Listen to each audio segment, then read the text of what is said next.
Et bonjour tout le monde, c'est Azaï, on se retrouve pour une nouvelle vidéo. Aujourd'hui on part de nouveau sur une petite dégustation croque. Vous êtes nombreux à m'avoir dit à quand un prochain croque, à quand un prochain croque. C'est très difficile à dire ça. Du coup on part sur un nouveau croque bien sympathique. Je nous ai trouvé des tranches de pain juste énormes qui sont censées être faites pour de la bruschetta normalement. Donc ça c'est une marque italienne. C'est censé être fait pour de la bruschetta. Et comme vous pouvez voir on a 4 énormes tranches de bâtard. Donc il y a moyen de se faire un croque gigantesque dessus. En plus je vous ai préparé une petite recette bien sympathique. On va partir sur un petit truc poulet, chèvre, poivron. Ça devrait être pas mal du tout. Et vu la taille du croque je crois qu'on va avoir largement de quoi manger. Donc c'est parti, on va cuisiner. Ok, donc là ce qu'on va commencer déjà à faire, c'est on va préparer notre poulet. Donc on va mettre nos petites aiguillettes de poulet qui sont ici. On va se les préparer dans une assiette et je vais vous montrer ce qu'on va en faire. Parce qu'on va pas juste faire cuire du poulet à la poêle comme ça, on va se faire un petit truc sympathique. Alors donc ce qu'on va faire, c'est qu'on va mettre un petit peu d'huile d'olive. Donc j'ai toujours ma bonne huile d'olive hein, comme d'habitude. On va se mettre un petit peu d'huile d'olive dans un ramequin. Voilà, on va venir y rajouter un petit peu de sauce barbecue. Et on va venir mélanger tout ça, histoire d'avoir un truc homogène. Une fois qu'on a une texture quasiment mélangée, là, il y aura toujours une petite différence forcément entre le corps gras et la sauce. Hein. L'huile, forcément, c'est pas quelque chose qui se mélange facilement. Mais on a quand même quelque chose d'homogène qu'on va pouvoir badigeonner sur nos poulets. Du coup, on va venir y mettre avec un pinceau notre petite mélange. Prenez pas un pinceau qui a servi à faire de la peinture où il y a du white spirit partout. Hein. Vous en prenez un que vous gardez exprès pour la cuisine. Celui-ci, il est un petit peu gros, mais il fera l'affaire quand même. Et du coup, regardez, on va venir badigeonner comme ça tous nos morceaux de poulet d'un petit peu d'huile d'olive et de sauce barbecue. On fait pareil de l'autre côté, on le retourne et on rebadigeonne de l'autre côté. Comme ça on a notre poulet qui est bien badigeonné de barbecue huile d'olive. Et maintenant on va le rouler dans la farine. Donc on va venir mettre un peu de farine. Pas besoin d'en mettre des tonnes, hein. On est juste là, ça va servir juste pour notre poulet. Et on va venir enrober notre poulet de farine. Voilà, bien comme il faut. Histoire que notre poulet soit bien enrobé de farine pour pouvoir le faire frire derrière. Et donc on fait pareil avec toutes nos aiguillettes de poulet. On les tourne bien dans la farine comme il faut. Voilà, histoire d'avoir qu'elles soient bien enfarinées. Et on fait ça pour toutes. Ensuite, une fois que tous nos poulets sont bien enroulés dans la farine, on va mettre de l'huile à frire. Donc là, hop, je rajoute un petit peu d'huile dans la casserole. Donc si jamais vous avez une friteuse, vous mettez ça dans une friteuse. Si jamais vous n'avez pas de friteuse, vous faites comme moi, vous mettez ça dans une casserole. On va attendre que l'huile soit vraiment bien chaude et on va venir y plonger notre poulet. Ok, donc là, l'huile commence à bien frémir. On va y plonger notre poulet. Voilà. Et on va faire ça pour toutes nos aiguillettes. Bon, bien sûr on fait attention à pas se brûler, hein. Si vous n'avez pas l'habitude de faire la cuisine, demandez à votre mère qu'elle vous aide ou quoi, parce que l'huile ça fait vraiment des belles brûlures, hein. Donc là on est sur de la viande blanche, hein, je vous le rappelle, c'est vraiment, faut faire vraiment attention au niveau de la cuisson. On n'est pas sur de la viande rouge, donc du coup faites attention à que ça soit vraiment bien cuit. Là on va laisser quand même un bon petit moment, hein, je pense un bon 5 minutes facile. Vous allez tester après, vous regardez que ça soit vraiment cuit à cœur, mais il faut faire vraiment attention. On va pouvoir rajouter les autres avec aussi, on a de la place, on en profite. Ok, donc le poulet, on va vérifier que ça soit bon.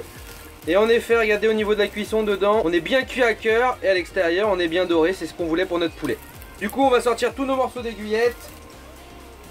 Voilà, toutes nos aiguillettes sont là, on va les laisser s'égoutter un petit peu et on va passer à la préparation. Donc nous, dans notre croque, on a dit qu'on voulait du poulet. Mais on veut pas forcément du poulet qui soit en gros morceaux comme ça. On n'a pas envie de placer forcément des morceaux comme ça. Donc on va se le hacher un petit peu, notre poulet. En se faisant un petit peu, voilà, grossièrement des petits émincés un peu comme ça. Vous voyez, comme ça fera des petits morceaux de poulet croustillants comme ça à mettre dans notre croque. Et on va faire ça pour toutes les aiguillettes. Donc même si ça se casse un petit peu, vous voyez que vous avez des morceaux qui sont pas forcément de la même taille que les autres, vous vous en fichez, de toute façon ça sera dans le croque, quoi qu'il arrive, ça sera bon. Ok, donc là maintenant, on va s'occuper de notre croque, quoi, avec une belle tranche comme on a dit. On va venir y déposer un peu de poulet partout. Donc là, vous essayez qu'il y ait un peu de poulet un peu partout, pour que quand vous croquez dans votre croque, partout où vous croquez, vous ayez quand même la sensation de manger du poulet. Si jamais il vous reste après des morceaux de poulet en plus, vous inquiétez pas, au pire vous les mangez hein, pour plus tard, c'est pas très grave. L'important c'est qu'il y en ait un peu partout dans le croque.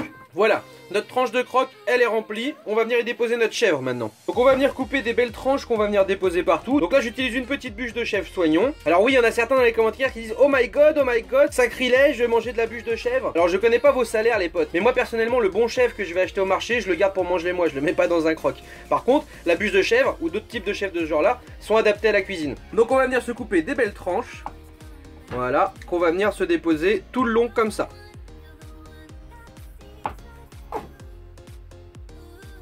Voilà, comme ça là on a tout ce qu'il faut en chèvre sans que ça aille trop sur les côtés non plus pour que ça puisse se refermer correctement. Donc ça m'a fait utiliser à peu près la moitié de ma grosse bûche. Alors donc dessus on va venir y rajouter des poivrons marinés. Donc là pour le coup j'ai déjà pris des poivrons tout prêts grillés de la marque Yarden, qui est une très bonne marque, mais vous pouvez le faire aussi vous-même. Si vous souhaitez un peu la facilité, vous avez déjà voilà des produits comme ça qui sont très bons, qui sont déjà tout prêts, marinés, grillés. Si jamais vous voulez vous-même faire vos poivrons, il suffit de prendre vos poivrons, de les mettre au four jusqu'à ce qu'ils noircissent. Une fois que c'est fait, vous les videz, vous enlevez la peau, vous les coupez et vous les mettez à mariner toute une nuit dans de l'huile d'olive. Et ça donnera la même chose que ce bocal là. Du coup vos poivrons, vous les essorez un petit peu pareil, un peu sur du sopalin, histoire que ça dégouline pas de partout quand vous les posez au niveau de votre croque. Et on va venir déposer tout ça sur le croque. Et vous voyez, ça fait vraiment des beaux morceaux de poivrons, hein. C'est une très bonne marque comme je dis. Et une fois que c'est fait, on va venir y déposer notre tranche du dessus. Et là il va falloir bien appuyer. C'est pour ça aussi que je voulais pas mettre trop sur les côtés, pour que ça puisse se colmater correctement au niveau de la machine. Et là vous voyez, regardez la taille. Regardez, quand je mets ma main dessus, la taille du croque, le truc il est plus grand que ma main. C'est vraiment un beau croque, hein. Du coup comme d'habitude, on va venir tartiner le dessus et le dessous pour que ça grille bien au niveau de la presse. Voilà, et une fois que c'est bon, bah c'est parti. On met à cuire. Comme vous pouvez le voir au niveau de la presse, le croque il est bien big, hein. Ça va être ultra chaud, mais on va s'en sortir. C'est bon les petits potes, on s'en sort, on va faire ça comme d'habitude de toute façon. Vu que je tourne à mi-cuisson, ça sera nickel. Donc là vous voyez quand même... il est ultra épais, hein, donc il va s'aplatir un petit peu de l'autre côté, puis après on va le tourner et ça sera bon du coup. Voilà, comme d'hab, là on va le tourner parce qu'on est à mi-cuisson et comme ça va l'aplanir des deux côtés. Voilà, le croque il est là, il est prêt. On va venir lui mettre un petit filet d'huile d'olive. Voilà. Et on va le laisser s'imprégner un petit peu. Voilà les petits potes, regardez-moi la taille de ce croque-monsieur, c'est un truc de ouf. Franchement, je sais pas vous, mais moi je trouve qu'il a de la gueule de dingue. Par contre, il est extrêmement chaud et il va être très difficile à manger. Je pense que je vais me couper des lamelles comme ça.